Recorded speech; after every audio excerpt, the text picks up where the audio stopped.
నమస్తే స్వరాజ్ న్యూస్ కి స్వాగతం. ముందుగా బులెటిన్ లో హెడ్లైన్స్.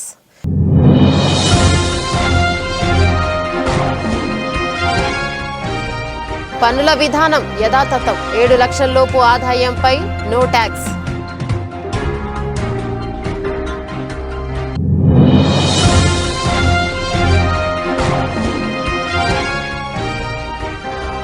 కోటి కుటుంబాలకు 300 యూనిట్ల వరకు ఉచిత విద్యుత్. బడ్జెట్లో ఆర్థిక మంత్రి.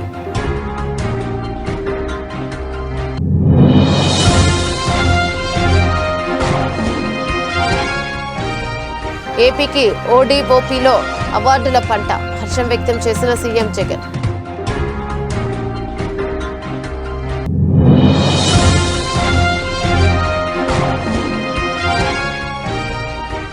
ఎనిమిదవసారి ఎమ్మెల్యేగా ప్రమాణ స్వీకారం చేయనున్న బీఆర్ఎస్ అధినేత KCR.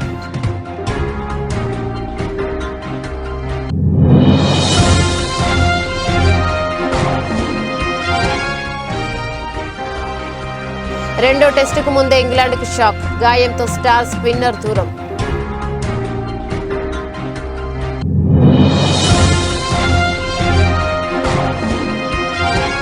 వేశ్యలుగా Bollywood star heroines, interesting గా హీరామండి ఫస్ట్ లుక్.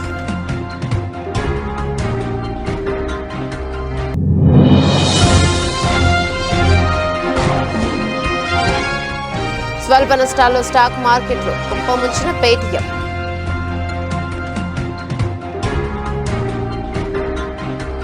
ఎన్నికల ముంగిట కేంద్ర ఆర్థిక మంత్రి నిర్మలా సీతారామన్ పన్ను చెల్లింపుదారులకు బిగ్ రిలీఫ్ ఇచ్చారు. వచ్చే ఆర్థిక సంవత్సరం 2024-25 లోపు వేతన జీవులు 7 లక్షల లోపు ఆదాయం గలవారు పన్ను మినహాయింపు ఉంటుందని ప్రకటించారు. ఆదాయం పన్ను స్లాబ్లో ఎటువంటి మార్పులు ఉండవని స్పష్టం చేశారు. 2024-25 ఆర్థిక సంవత్సరానికి కేంద్ర ఆర్థిక మంత్రి నిర్మలా సీతారామన్ తాత్కాలిక బడ్జెట్ ప్రతిపాదనను సమర్పించారు. గత 10 ఏళ్లలో పన్ను వసూలు రెండింతలకు పైగా వసూలయ్యాయని తెలిపారు. పన్ను వసూళ్ల 20.02 లక్షల కోట్లకు చేరుకుంటాయని తెలిపారు. బడ్జెట్ అంచనాలకు మించి ప్రస్తుత ఆర్థిక సంవత్సరానికి 30.03 లక్షల కోట్లకు చేరుతాయని అంచనా వేశారు. The Indian economy has witnessed profound positive transformation in the last 10 years. The people of India are looking ahead to the future with hope and optimism. With the blessings of the people, when our government under the visionary and dynamic leadership of Honorable Prime Minister Shri Narendra Modi assumed office in 2014, the country was facing enormous challenges. With Sabka Saath, Sabka Vikas as its mantra, the government overcame those challenges in right earnest. Structural reforms were undertaken. Pro-people programs were formulated and implemented promptly. Conditions were created for more opportunities for employment and entrepreneurship. The economy got a new vigor. The fruits of development started reaching the people at scale. The country got a new sense of purpose and hope. Naturally, the people blessed the government with a bigger mandate. In the second term, our government under the leadership of Honorable Prime Minister doubled down on its responsibilities to build a prosperous country with comprehensive development of all people and all regions. Our government strengthened its mantra to Sabka Saath, Sabka Vikas and Sabka Vishwas. Our development philosophy covered all elements of inclusivity, namely social inclusivity through coverage of all strata of the society, and geographical inclusivity through development of all regions of the country. With the whole of nation approach of Sabka Prayas, the country overcame the challenges of once-in-a-century pandemic, took long strides towards Atmanirbhar Bharat, committed to Panch Pran, and laid solid foundations for the Amrit Kal. As a result, our young country has high aspirations, pride in its present, and hope and confidence for a bright future. We expect that our government, based on its బడ్జెట్లో కేంద్ర ఆర్థిక శాఖ మంత్రి నిర్మలా సీతారామన్ కీలక వ్యాఖ్యలు చేశారు. Current కష్టాలు లేని దేశ నిర్మాణానికి తమ ప్రభుత్వం కట్టుబడిందన్నారు. దేశంలోని 1 కోటి ఇండ్లపై రూఫ్ టాప్ సిస్టమ్ను బిగించనున్నట్లు తెలిపారు. దాంతో ప్రతి నెల 300 యూనిట్ల వరకు ఉచిత విద్యుత్ను ఆయా కుటుంబాలు పొందగలుగుతాయన్నారు. దీంతో ప్రతి కుటుంబానికి ఏటా 15,000 నుంచి 18,000 వరకు ఆదా అవుతుందని చెప్పారు. వినియోగించుకున్న విద్యుత్ను పంపిణీ సంస్థలకు విక్రయించుకోవచ్చని చెప్పారు. అయోధ్య రామ మందిరం నేపథ్యంలో ప్రధాని నరేంద్ర మోదీ చారిత్రాత్మక నిర్ణయం తీసుకున్నారన్నారు. ఈ పథకానికి సంబంధించిన పనులు త్వరలోనే వేగవంతం చేస్తామని ప్రకటించారు. islands, including Lakshadweep. Our economic strength has made the country an attractive destination for business and conference tourism. Our middle class also now aspires to travel and explore. Tourism, including spiritual tourism, has tremendous opportunities for local entrepreneurship. States will be encouraged to take up comprehensive development of iconic tourist centers, branding and marketing them at global scale. A framework for rating of the centers based on quality of facilities and services will be established. Long-term interest-free loans will be provided to states for financing such development on matching basis. To address the emerging fervor for domestic tourism, Honorable Speaker, sir, projects for port connectivity, tourism infrastructure, and amenities will be taken up on our islands, including Lakshadweep. This will help in generating employment also. Promoting investments. The FDI inflow during 2014 to 23 was $596 billion, marking a golden era. That is twice the inflow during 2005 to 14. For encouraging sustained foreign investment, we are negotiating bilateral investment treaties with our foreign partners in the spirit of First Develop India. FDI is First Develop India. కేంద్ర ప్రభుత్వం ప్రవేశపెట్టిన 1 district 1 product కార్యక్రమం ప్రత్యేకించి చేతి వృత్తుల వారికి ఎంతో ప్రయోజకరంగా ఉంటుందని, దీని ద్వారా వివిధ కళారూపాలను బలోపేతం చేస్తుంది. కార్యక్రమం కళాకారుల జీవనోపాధిని కూడా కాపాడి ఉపాధి అవకాశాలను కల్పించడంలో కీలక పాత్ర పోషిస్తోంది. 1 డిస్ట్రిక్ట్ 1 ప్రొడక్టులో ఆంధ్రప్రదేశ్కు అవార్డుల పంట పండింది. 6 ప్రతిష్టాత్మక అవార్డులను కైవసం చేసుకుంది. కేంద్రం చేపట్టిన ODOPలో ఒక్క ఏపీకే 6 అవార్డులు రావడంపై ముఖ్యమంత్రి వైఎస్ జగన్మోహన్ రెడ్డి హర్షం వ్యక్తం చేశారు. అవార్డులు వచ్చేలా కృషి చేసిన అధికారులను సీఎం వైఎస్ జగన్మోహన్ రెడ్డి సాధించారు. కాకినాడ జిల్లా ఉప్పాడ జిమ్దాని చీరలు, అరకు కాఫీకి బంగారు పతకాలు వచ్చాయి. పొందూరు కాటన్, కుడుమూరు గద్వాల్ చీరలకు కాంస్య పతకాలు లభించాయి. అదేవిధంగా మదనపల్లె పట్టు, మంగళగిరి చేనేత చీరలకు ప్రత్యేక జూరీ అవార్డులు వచ్చాయి. కేంద్ర ప్రభుత్వం ప్రవేశపెట్టిన 1 డిస్ట్రిక్ట్ 1 ప్రొడక్ట్ కార్యక్రమం ప్రత్యేకించి చేతి వృత్తుల వారికి ఎంతో ప్రయోజకరంగా ఉంటుంది. దీని ద్వారా వివిధ కళారూపాలను బలోపేతం చేస్తుంది. ఈ కార్యక్రమం కళాకారుల జీవనోపాధిని కూడా కాపాడి ఉపాధి అవకాశాలను కల్పించడంలో కీలక పాత్ర పోషిస్తుంది. సామాజిక ఆర్థిక అభివృద్ధిని ప్రోత్సహించడమే లక్ష్యంగా దేశంలోని ప్రతి జిల్లా నుంచి ఒక ఉత్పత్తిని ఎంపిక చేసి బ్రాండింగ్, విస్తృత ప్రచారం కల్పించే ఉద్దేశంతో కేంద్ర ప్రభుత్వం 1 డిస్ట్రిక్ట్ 1 ప్రొడక్ట్ కార్యక్రమాన్ని చేపట్టింది. ఈ కార్యక్రమంలో భాగంగా ఏపీకి 6 అవార్డులు దక్కడంతో ఏపీ సచివాలయంలో ముఖ్యమంత్రి జగన్ను కలిసి వాటి వివరాలు తెలియజేశారు. పరిశ్రమలు, వాణిజ్య శాఖ మంత్రి, ఉన్నతాధికారులు, ఆయా విభాగాల అధికారులు ఈ సీఎం జగన్ శుభాకాంక్షలు చెప్పారు. ఇటీవల ఢిల్లీలోని జరిగిన కార్యక్రమంలో ఆయా అవార్డులు అందుకున్నారు ఏపీ అధికారులు.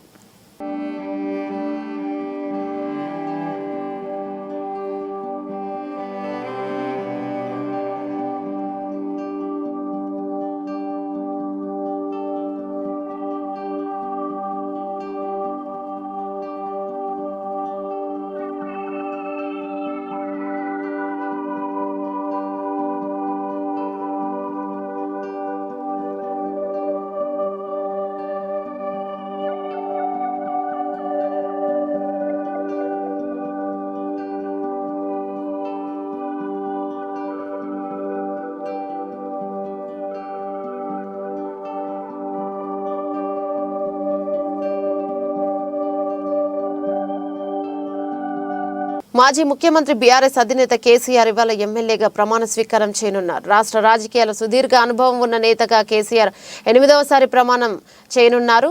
అయితే తెలంగాణ రాష్ట్రం వచ్చాక 3వసారి ఎమ్మెల్యేగా ప్రమాణ స్వీకారం చేయబోతున్నారు. స్పీకర్ ఛాంబర్లో మధ్యాహ్నం 12:30 తర్వాత ప్రమాణ స్వీకారానికి ఏర్పాట్లు చేశారు.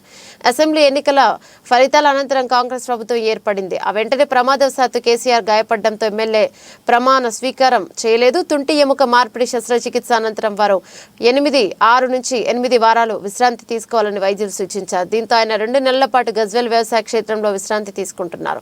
ఇప్పుడిప్పుడు కర్ర సాయంతో వైద్యుల పర్యవేక్షణలో నెమ్మదిగా నడుస్తున్నారు. దీంతో ఎమ్మెల్యేగా ప్రమాణం చేయాలని కేసీఆర్ నిర్ణయం తీసుకున్నారు. ఇవాళ మధ్యాహ్నం 12 గంటలకు కేసీఆర్ అసెంబ్లీకి చేరుకుంటారు. అసెంబ్లీ ఆవరణలో శాసనసభాపక్ష నేతగా ఆయనకు కేటాయించిన ఛాంబర్లో కేసీఆర్ ముందుగా పూజలు చేస్తారు. 12:30 ప్రతిపక్ష నేతగా పూజలు చేస్తారు. ఆ తర్వాత స్పీకర్ గడ్డం ప్రసాద్ ఛాంబర్లో మధ్యాహ్నం 12:40 కేసీఆర్ శాసనసభ్యుడిగా ప్రమాణ స్వీకారం చేస్తారు.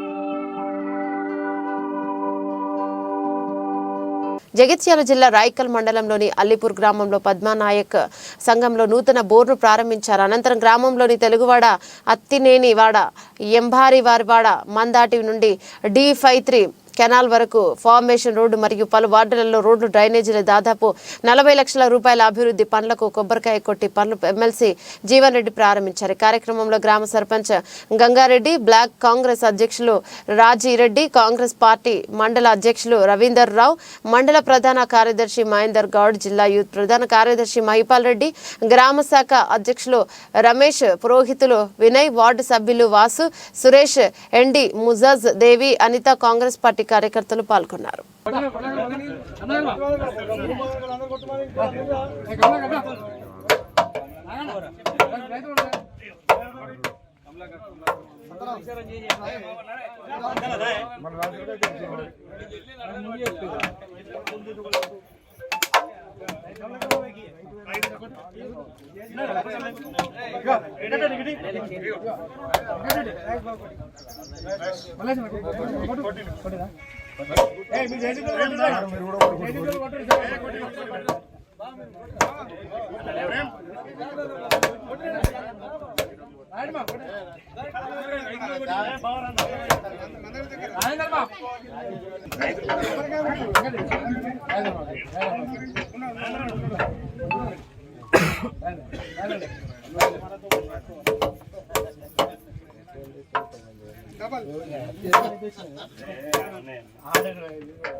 మేడిపల్లి పోలీస్ స్టేషన్ ముందు హైదరాబాద్ కమిషనరేట్ కానిస్టేబుల్ నాగమన్ ఆందోళనకు దిగింది. తన భర్త వరుణ్ పై ల్యాండ్ తగాదా విషయంలో తప్పుడు ఎమ్మెల్సీ సర్టిఫికెట్లు సృష్టించి మేడిపల్లి ఎస్ఐ శివకుమార్ రిమాండ్కు తరలించే ప్రయత్నం చేస్తున్నారని ఆరోపించింది.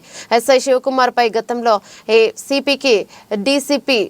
డీసీపీకి కూడా కంప్లైంట్ చేయడంతో తమపై కక్ష సాధింపు చర్యలు తీసుకుంటున్నారని మండిపడింది. నా వద్ద వీడియో ఆధారాలున్నాయి. మా పిటిషన్ను ఎలాంటి పరిశీలించకుండా మాపై తప్పుడు కేసు నమోదు చేసి రిమాండ్కు తరలించే ప్రయత్నం చేస్తున్నారు. ఒక పోలీస్ డిపార్ట్మెంట్లో ఉన్న తనకే న్యాయం జరగకపోతే సామాన్య ప్రజలకు ఎలా న్యాయం చేస్తారని నాగమని ఆవేదన వ్యక్తం చేసింది. ఎస్ఐ శివకుమార్ చేసిన అవినీతి, తీసుకున్న లంచాలపై తన వద్ద ఆధారాలున్నాయని తెలిపిన అధికారులు సమగ్ర విచారణ జరిపి మాకు న్యాయం చేయాలని విజ్ఞప్తి చేశారు. కక్ష కట్టి ఎస్ఐ శివకుమార్ చేస్తున్న రిమాండ్ ఇది కానీ అన్యాయం జరిగిందంటే నాకు అన్యాయం జరిగితే ఏ కామన్ పీపుల్ కు న్యాయం జరగదు. ఇది అంటే ఎస్హెచ్ఓ దృష్టికి పోలేదు మేడం. ఎస్హెచ్ఓ ఇప్పుడు మారినారు సార్. మొన్న సైదుల సార్ అని ఆయన వచ్చినారు, ఇప్పుడు ఇంకొక సార్ వచ్చినారు. ఆయన కూడా ఈ కేసు నేను గత 8 నెలల జూలై నుంచి నేను పిఎస్ చుట్టూ తిరగడం జరిగింది. నా ఇల్లు కబ్జా జరిగింది సార్, ఫోర్జరీ జరిగిందని తిరుగుతూనే ఉన్నాను. వాళ్ళకు అక్యూజ్లకు శివకుమార్ డబ్బులు తిని వాళ్ళకి ఫేవర్ చేస్తున్నారు. వాళ్ళకి యాంటిసిపేటరీ బెయిల్ ఇప్పించిన, స్టే ఆర్డర్ చేసిన, అది అట్లాగే పక్కన పెట్టిన. ఆ ఫైల్ ఇప్పటి వరకు ఏం జరిగింది, ఇటువంటి ఇన్ఫర్మేషన్ మాకు చెప్పడు. మాత్రం ఎఫ్ఐఆర్ చేసినారు. ఎందుకు, ఎక్కడ ఏం జరిగింది నేను క్లియర్ గా చెప్పిన. సీసీ ఫుటేజ్ ఉందని తీసుకోవడం, ఆయన పరిశీలించడం జరిగింది. ఇప్పుడు ఆ సీసీ ఫుటేజ్ ఎక్కడ ఉంది? నేను అది అడిగిన తర్వాత కూడా వీడియోలో ఇష్టం వచ్చినట్టు చేసుకోపని మాట్లాడడం జరిగింది ఎస్ఐ శివకుమార్ గారు. ఆ రోజు 3rd తారీఖు మా అమ్మగారు వచ్చి పిఎస్కి వచ్చినారు అన్నారు కదా, తీయండి ఆ వీడియో తీయండి. నా దగ్గర కూడా సీసీ ఫుటేజ్ ఉంది, నేను కూడా తీస్తాను. ఇప్పుడు అన్యాయంగా నేను నా హస్బెండ్ కట్టెలు తీసుకొని కొట్టినామని చెప్పేసి ఫేక్ ఎమ్మెల్సీ సర్టిఫికేట్ పెట్టి మమ్మల్ని రిమాండ్ చేయాలని చూస్తున్నారు. ఇది కేవలం ఎస్ఐ శివకుమార్ దౌర్జన్యం, కక్ష, పాత కక్ష. అంటే మీరు చెప్పినా ఏమంటారు శివకుమార్? మమ్మల్ని ఇప్పటివరకు పిలిచి మాట్లాడలేదు సార్. ఆ రోజు ఎఫ్ఐఆర్ కంటెంట్లో మీ అమ్మగారిని మీరు కొట్టారా, మీ అమ్మగారేనా, మీరు కూతురేనా, మీరు అల్లుడేనా, ఒక్క మాట ఇప్పటివరకు ఎస్ఐ శివకుమార్ నాతో మాట్లాడలేదు. ఏకపక్షంగా లాస్ట్ టైం కేసులో, ఫోర్జరీ కేసులో కూడా ఏకపక్షమే పోయింది. అక్కడ అక్యూజ్డ్ వాడు, ఇక్కడ అక్యూజ్ నేను. ఇక్కడ కూడా మినిమం ఎంక్వైరీ, ప్రిలిమినరీ ఎంక్వైరీ అంటారు సార్, అది కూడా జరగలేదు. ఎవరు ట్రైనింగ్ ఇచ్చినారు? ఆయన చదువుకోలేదా? మినిమం నేను ఒక WPCని నాకున్న నాలెడ్జ్ ఆయనకు లేదా? సరే ఎంక్వైరీ చేసినావు, నువ్వు ఏ బేసిస్ మీద? ఆయననే కొట్టినా, నేను కొట్టినా, ఇతరం కొట్టినప్పుడు ఆయనను మాత్రం మెడికల్ ఎగ్జామినేషన్కి ఎట్లా పంపించినావు? నన్ను కూడా పంపించాలి కదా. ఏం జరిగింది?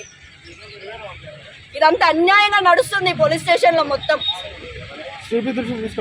సార్ ఇంతకుముందు నేను డీసీపీకి, ఏసీపీకి, సిపి వరకు కంప్లైంట్ చేయడం జరిగింది. అది సిపి వరకు వెళ్ళిందో లేదో నాకు తెలియదు. మేము చాలాసార్లు సిపి ఆఫీస్కి వెళ్ళి కలవాలని ట్రై చేసినాం, మమ్మల్ని కలవనీయలేదు. గోవర్ధనగిరి సిఐ సార్ మమ్మల్ని సిపి ఆఫీస్లో కింద కూర్చొని మాట్లాడుతుంటే కూడా మమ్మల్ని వెనక్కి పిలిపించేసినాడు. మమ్మల్ని సిపిని కూడా కలవనివ్వట్లేరు. మరి నేను యూనిఫామ్ వేసుకున్నాను, నా పరిస్థితి ఎట్లా ఉంటే కామన్ పీపుల్ పరిస్థితి ఎట్లా ఉంది? నేను ఈ కనీసం ఈ ద్వారా మీ సిపి దగ్గర పోతే నేను ప్రతిదీ క్లియర్గా మాట్లాడడానికి సిద్ధంగా ఉన్నా, విత్ ఎవిడెన్స్. ఆయన పెద్ద దొంగ అని చెప్పడానికి, అవినీతి పరుడు అని చెప్పడానికి నా దగ్గర ఆధారాలు ఉన్నాయి. బనగానపల్లి పట్టణం ఆర్టీసీ బస్టాండ్ సమీపంలో బనగానపల్లి నియోజకవర్గ కుమ్మరి శాలివాహన సంక్షేమ సంఘం ఆధ్వర్యంలో కవయిత్రి మొల్లమాంబ విగ్రహాన్ని బనగానపల్లి నియోజకవర్గ శాసనసభ్యులు కాటసాని రామిరెడ్డి కుమ్మర శాలివాహన రాష్ట్ర కార్పొరేషన్ చైర్మన్ పురుషోత్తం, ఆవుకు మండల వైఎస్ఆర్ పార్టీ కన్వీనర్ కాటసాని తిరుపాల్ రెడ్డి ప్రారంభించారు. ఈ సందర్భంగా బనగానపల్లి నియోజకవర్గం శాసనసభలో కాటసాని రామిరెడ్డి మాట్లాడుతూ, ముఖ్యమంత్రి జగన్మోహన్ రెడ్డి గారి సహాయ సహకారాలతో బనగానపల్లి నియోజకవర్గ ప్రజల ఆశీస్సులతో బనగానపల్లి నియోజకవర్గాన్ని అన్ని విధాల అభివృద్ధి పదంలోకి తీసుకెళ్లడం జరుగుతోందని, అయితే తెలుగుదేశం పార్టీ నాయకుల అభివృద్ధిని చూసి ఓర్వలేక అడుగడుగున అడ్డుపడుతున్నారని చెప్పారు. అరే గుడ్ ఆయన అంటున్నాడు సార్.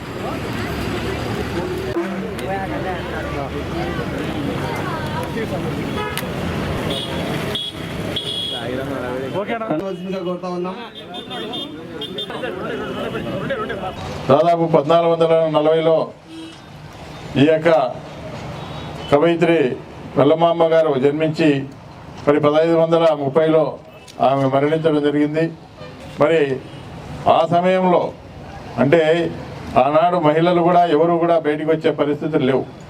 అటువంటి పరిస్థితుల్లో కూడా మరి సంస్కృతంలో ఉన్నటువంటి రామాయణాన్ని తెలుగులో అనువదించి ఈరోజు మనమంతా కూడా ఈ యొక్క రామాయణాన్ని, ఆ యొక్క అనువదించినటువంటి పుస్తకాలు మనం చదువుకుంటా ఉన్నాము, చూస్తూ ఉన్నాము, వింటూ ఉన్నాము. అంటే ఆనాడు మన యొక్క కవయిత్రి మొల్లమాంబ గారు రచించినటువంటి ఈ రామాయణం, అనువదించినటువంటి రామాయణాన్ని ఈ రోజు వరకు కూడా మనం గుర్తుపెట్టుకున్నామనే విషయాన్ని కూడా తెలియజేస్తూ ఉన్నాం. అదేవిధంగా ఆనాడు అంటే దాదాపు 500 సంవత్సరాల క్రితం ఆ రోజుల్లో మహిళలు ఎవరు కూడా బయటకు వచ్చేవాళ్ళు కాదు. ఎందుకంటే ఎవరైనా ఒక భర్త చనిపోతే ఆ భర్తతో పాటు భార్యను కూడా మంటలు వేసి కాల్చే పరిస్థితులు ఆనాడు చూసాం. అంటే మనం ఏం చూడలేదు కానీ ఆ రోజు ఇప్పుడు వింటా ఉన్నాం, సతీ గమనం అని చెప్పి ఆ రోజుల్లో ఉండేది. భర్త చనిపోతే భార్య ఉండేదానికి వీల్లేదు. ఆ విధంగా ఆ రోజుల్లో 500 సంవత్సరాల క్రితం అటువంటి పరిస్థితులు ఉన్నాయి. కానీ కాలక్రమేణా ఈరోజు చాలా మార్పు వస్తూ ఉంది. ఈరోజు చౌటుప్పల్ మండలం కాట్రేవు గ్రామంలో మల్లారెడ్డిగూడెం కాట్రేవు గ్రామాల మధ్య ఒక్కొక్కటి 18 లక్షల వ్యయంతో నూతనంగా నిర్మించిన హై లెవెల్ వంతెనను ప్రారంభించారు గౌరవ మునుగోడు శాసనసభ్యులు కోమటిరెడ్డి రాజగోపాల్ రెడ్డి.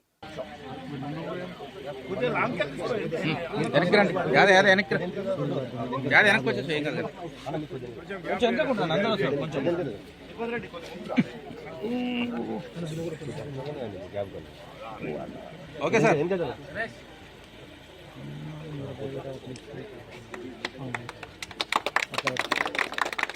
అన్న ఓకే, ఇక్కడ చూడండి.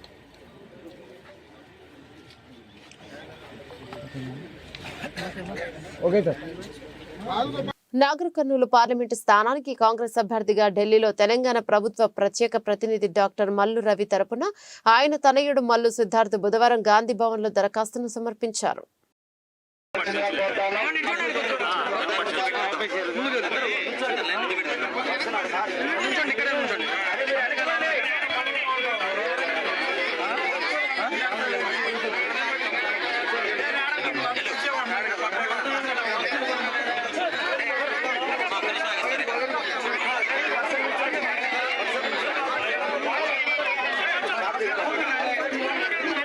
నియోజకవర్గ వ్యాప్తంగా అన్ని మండలాల్లో ప్రధాన రహదారుల నిర్మాణం విస్తృతంగా చేపడుతున్నట్లు ప్రభుత్వ విప్ సామినేని ఉదయభాను తెలిపారు.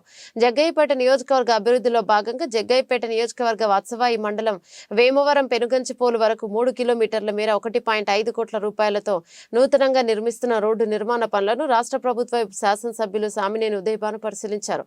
ఈ సందర్భంగా ఉదయభాను మాట్లాడుతూ ముఖ్యమంత్రి వైఎస్ జగన్మోహన్ రెడ్డి పాలనలో రహదారుల నిర్మాణానికి అత్యధిక ప్రాధాన్యతనిస్తూ వాటి అభివృద్ధికి కృషి చేస్తున్నట్లు తెలిపారు.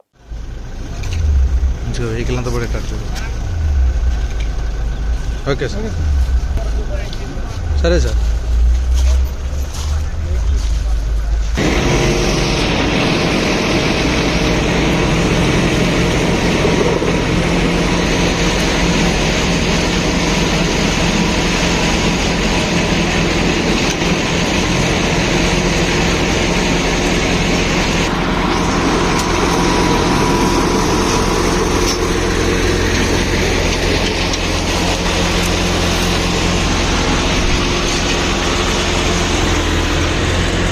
తొలి టెస్టుల్లో గెలిచి జోరు మీదున్న ఇంగ్లాండ్కు భారీ షాక్ తగిలింది.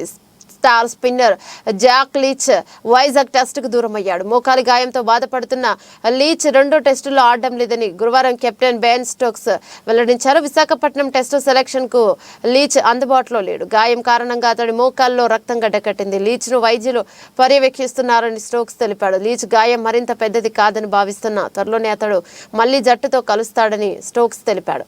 లీచ్ స్థానంలో పాకిస్తాన్ మూలాలున్న షోయబ్ బషీర్ ఆడే ఛాన్స్ ఉంది. అదే జరిగితే క్లాస్ క్రికెట్లో సంచలనం ప్రదర్శన చేసిన బషీర్ వైజాగ్లో టెస్టులో డెబ్యూట్ చేస్తాడు. ఉప్పల్ స్టేడియంలో జరిగిన తొలి టెస్టుల్లో ఫీల్డింగ్ చేస్తుండగా లీచ్ గాయపడ్డాడు. రెండో ఇన్నింగ్స్లో అతి కష్టంగా క్రీజుల్లోకి వచ్చాడు. లీచ్ 2 ఇన్నింగ్స్లో కేవలం 2 వికెట్లు తీశాడంతే.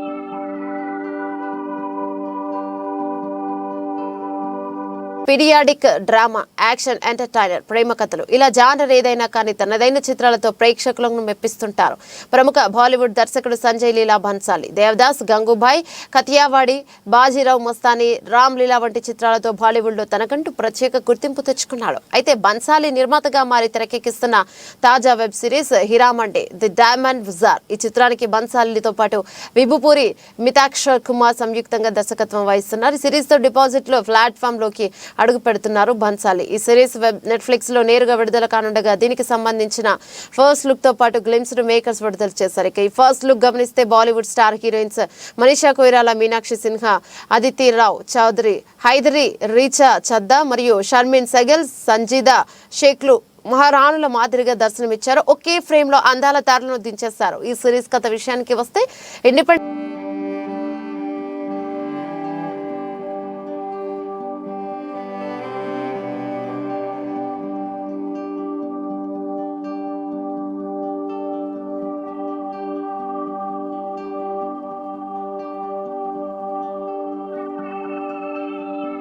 గురువారం స్టాక్ మార్కెట్లు స్వల్ప నష్టాల్లో ప్రారంభమయ్యాయి. ఉదయం 9:20 బీఎస్ఈ సెన్సెక్స్ 50 పాయింట్లు నష్టపోయి 71,701 వద్ద ట్రేడ్ అవుతోంది.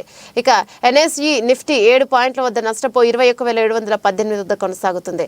బీఎస్ఈ 30 ఇండెక్స్ లో మారుతి పవర్ గ్రిడ్, M&M మరియు NTPC, Tata motors, ITC, TCS మరియు Tata steel, IndusInd bank, UltraTech cement మరియు Infosys, HCL tech, Reliance, Hindustan Unilever, మరియు సన్ ఫార్మా, హెచ్డిఎఫ్సి బ్యాంక్ మరియు లాభాల్లో కొనసాగుతున్నాయి. Nestle India, Asian Paints, Kotak Mahindra bank, Axis bank, Bharti Airtel మరియు Titan, JSW steel, ICICI bank, Wipro, L and T నష్టాల్లో కొనసాగుతున్నాయి. కాసేపట్లో బడ్జెట్ ప్రవేశపెట్టనున్న నేపథ్యంలో స్టాక్ మార్కెట్ల పనితీరు ఉండే అవకాశం ఉంది. మరోవైపు పేటీఎం షేర్ల గురువారం భారీగా పడిపోయాయి. గురువారం పేటీఎం షేర్ ప్రైస్ దాదాపు 20% పడిపోయింది. 152 పడిపోయి 609 వద్ద ట్రేడ్ అవుతుంది. మార్చి 1, 2024 నుంచి పేటీఎం డిపాజిట్లు స్వీకరించొద్దని ఆర్బీఐ ఆదేశించింది. దీంతో పేటీఎం షేర్లు భారీగా పడిపోయాయి. పేటీఎం ఐపీగా వచ్చిన నుంచి భారీ పెట్టుబడిదారులకు భారీ నష్టాలను మిగిల్చింది.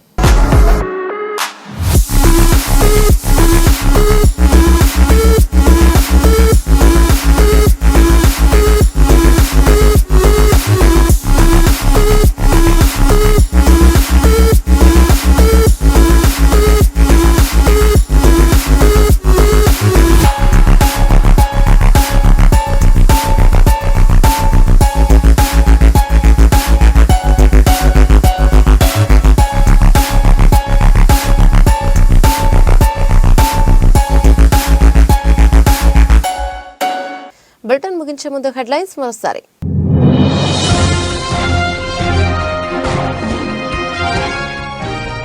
పన్నుల విధానం యథాతథం, 7 లక్షల లోపు ఆదాయంపై నో ట్యాక్స్.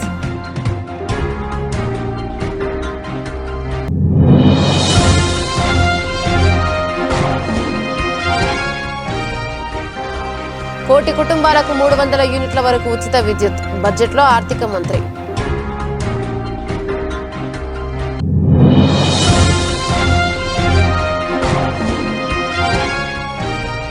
ఏపీకి ఓడిఓపీలో అవార్డుల పంట, హర్షం వ్యక్తం చేసిన సీఎం జగన్.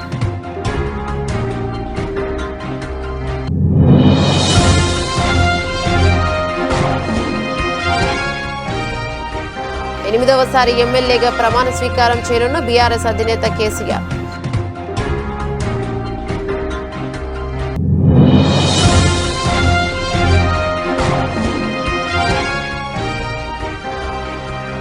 రెండో టెస్టుకు ముందే ఇంగ్లాండ్కు షాక్, గాయంతో స్టార్ స్పిన్నర్ దూరం.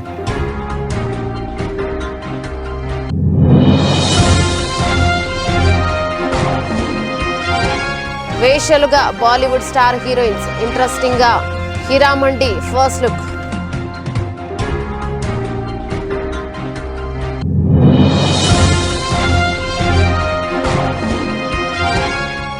స్వల్ప నష్టాల్లో స్టాక్ మార్కెట్లు, కుప్పముంచిన పేటీఎం.